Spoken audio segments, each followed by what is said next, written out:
Það Sigurður, 89-82 sigur í kvöld, hvað skapað þetta fyrir ykkur? Herru, það bara... Við vorum bara miklu aggressívar en í síðustu leikjum og bara... Hörku vörn, bara leiðilegir.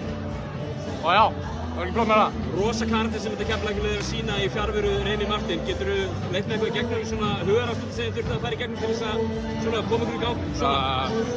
Það er bara allir að stígu upp, bara...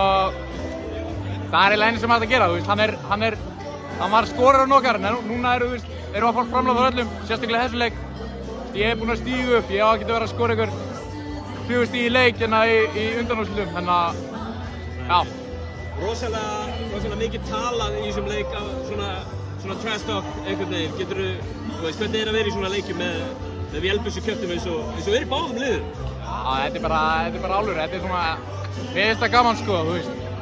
Við erum smá leiðilegur og stúkan líka hérna leiðileg. Já, þú veist, bara skemmtileg. En, já, ég veit ekki, þetta er bara mjög skemmtilegt sko. Geggjastemming sem verður væntanlega í þessum 8 leik á þriðjudaginn. Við kunum að búast við í þeim leik?